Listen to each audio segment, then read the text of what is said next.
Hey everyone, I'm Trevor, and today I'm at Disneyland to help you save money on your next trip to Disneyland. So let's get going. And the first thing that we're going to cover are the things that you need to bring to save money at Disneyland. And the first of those things, well, not your kids. Don't bring your kids because they will cost you a lot of money. I'm joking, of course. I want to point out the fanny pack here. James brings his own snacks. In fact, we bring snacks in for the kids because my kids want to eat. It's not even 9 o'clock. We already had breakfast here at the park. We got a chimichanga, and they already want more food.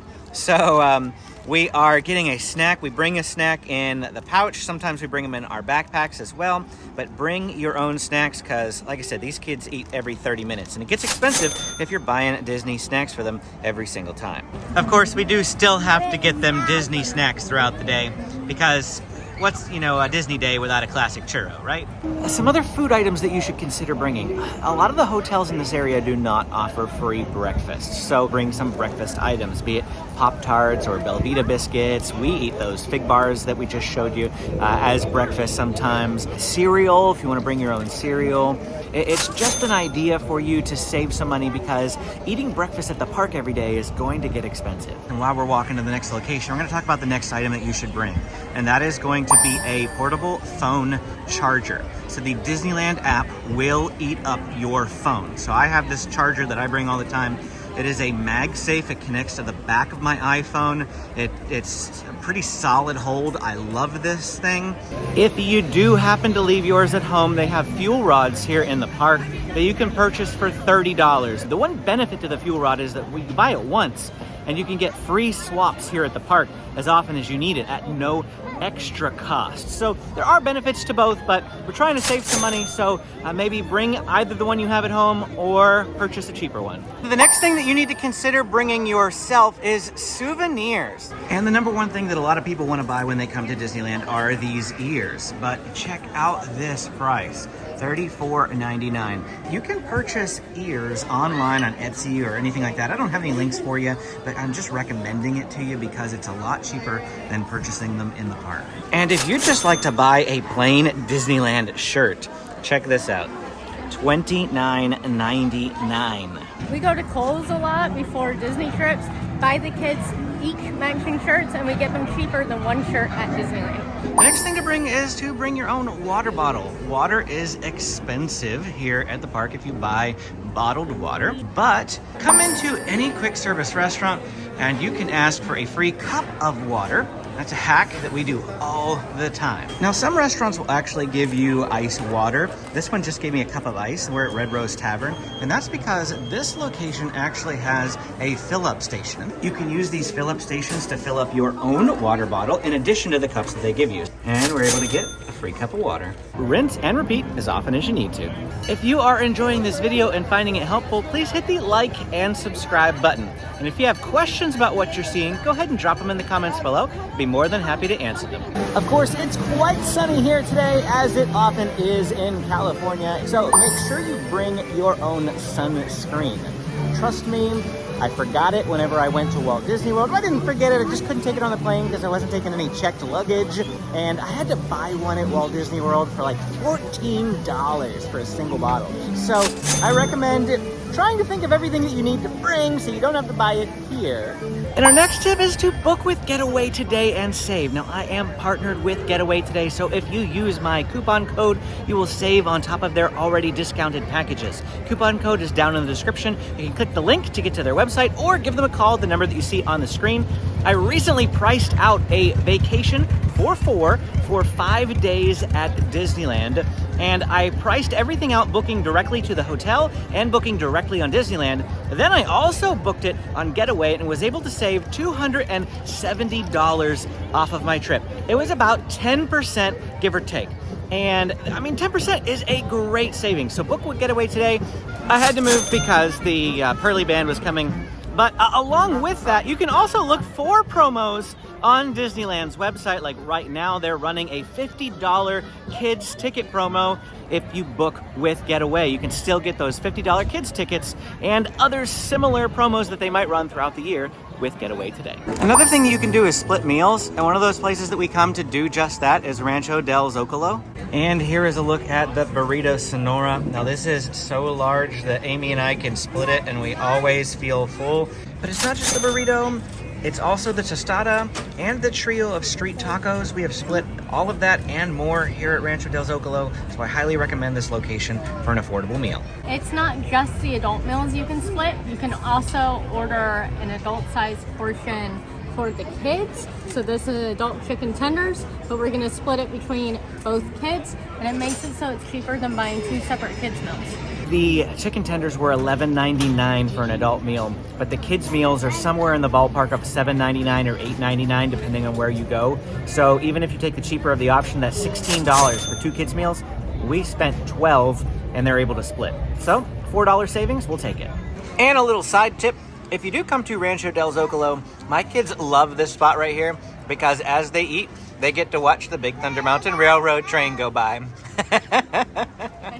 And wave to everybody. Another way to save money is to use Disney gift cards.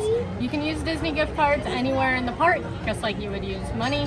However, there are some ways to save on Disney gift cards.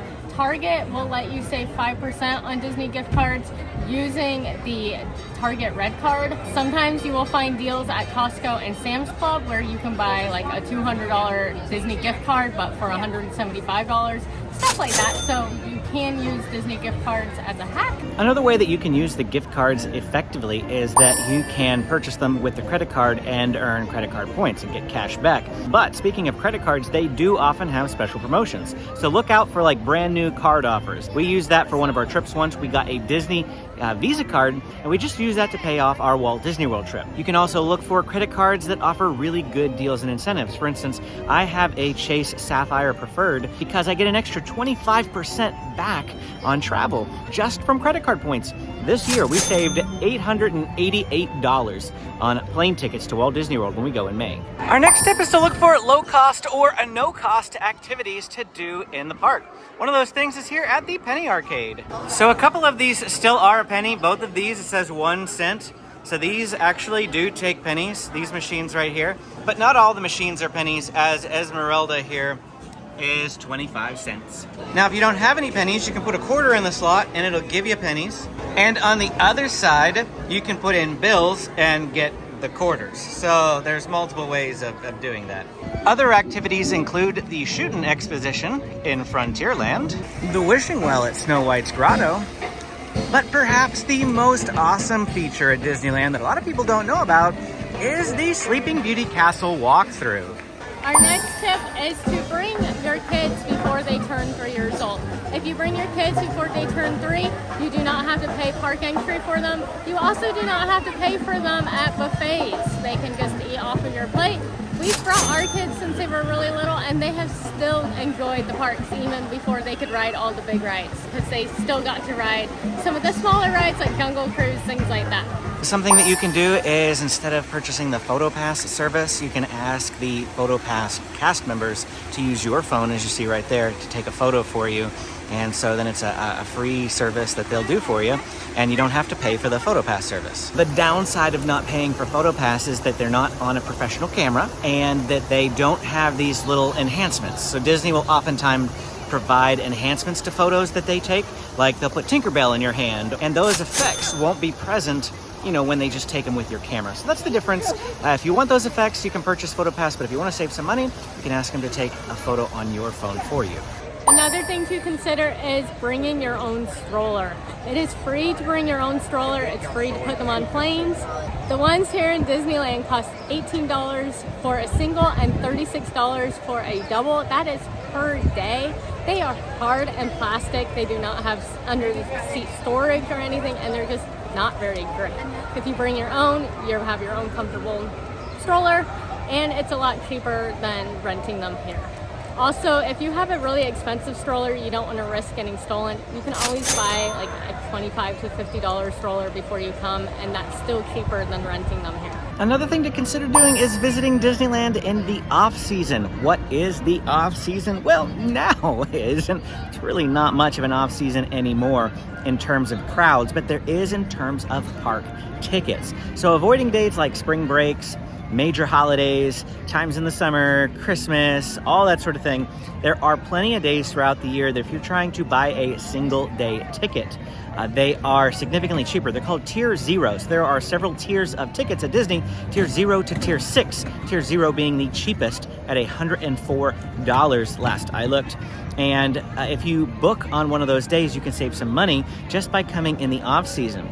A piggyback tip on top of this is that if you are coming during the off-season for 2 or 3 days, consider purchasing 3 one-day tickets instead of a multi-day ticket. A single-day ticket's $104. A 2-day ticket is $310. So if you were to buy 2 single days, that's only $208. That's a savings of $102. If you were to buy a 3-day ticket, it's $390.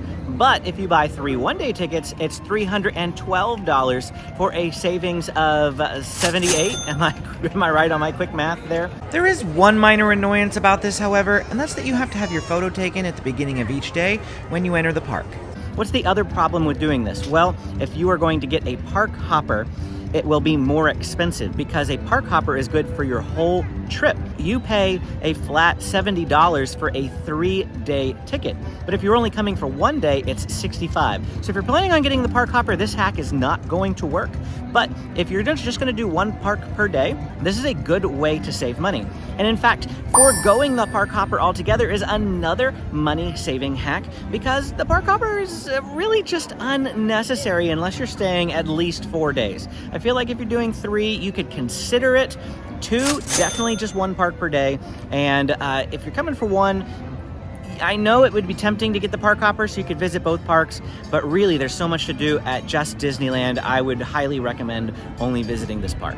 I rabbit trailed and gave you a whole bunch of more tips there, but I meant to tell you that if you're visiting during the off season, you don't need Genie Plus. I mean, Genie Plus is helpful. I love having Genie Plus, but it's an unnecessary expense during the less busier times of the year. You really can just stand by a lot of attractions and still have a great time. So if you don't want to buy Genie Plus, you don't want that expense, visit during the off season. But if you are going to buy Genie Plus, I highly recommend pre-purchasing it to lock in the lowest rates. So currently, as of the time of this filming, the lowest Genie Plus rate is $30 per person per day.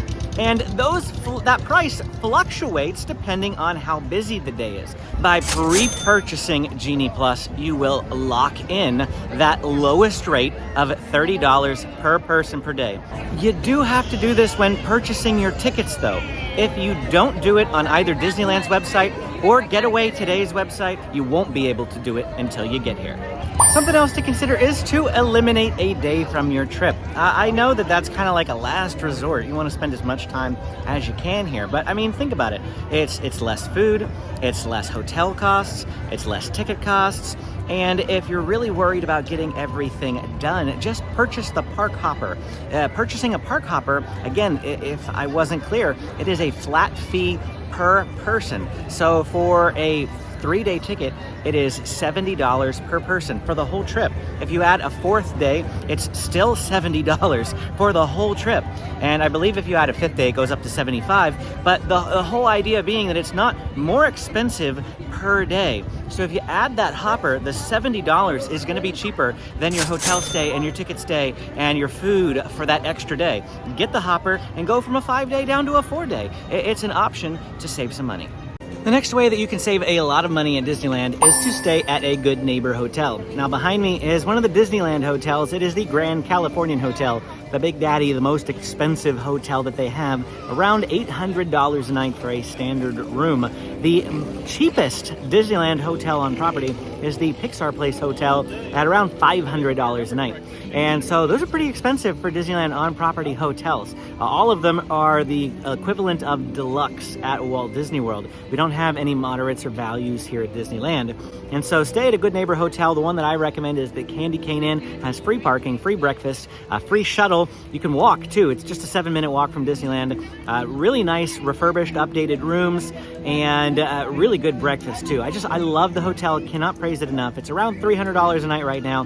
For budget options, the Anaheim Majestic Garden Hotel is one of my favorite hotels to stay at. I think it was $180 a night the last time we stayed there. You'll save at least $200 a night, and that's a huge savings depending on how long you're here.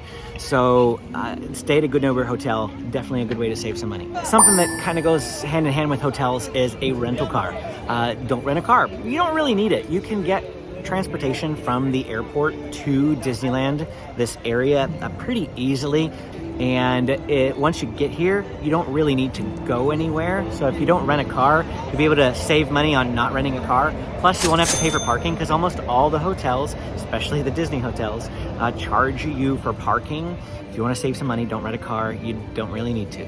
And my final tip for you to save money at Disneyland is to create a food plan and budget. I do this every time I go to Walt Disney World. In fact, I'm actively planning my food plan and budget for May 2024 right now. I create a spreadsheet. I create the days that I'm going to be in the park, what park I'm going to be in on those days, where I plan to eat for quick service and for table service if I'm doing those, lunch, dinner, snacks. I plan them all. I come up with the exact item that I want from the menus. I find the price and I create a budget. And I try to stick to that plan as much as possible. And if you want help creating your food plan for 2024, click this video to watch my ultimate food guide for Disneyland. We show you every single restaurant, quick service and table service, snack locations and more, and show you every single menu with current prices. Thanks for watching, and we will see you again next time.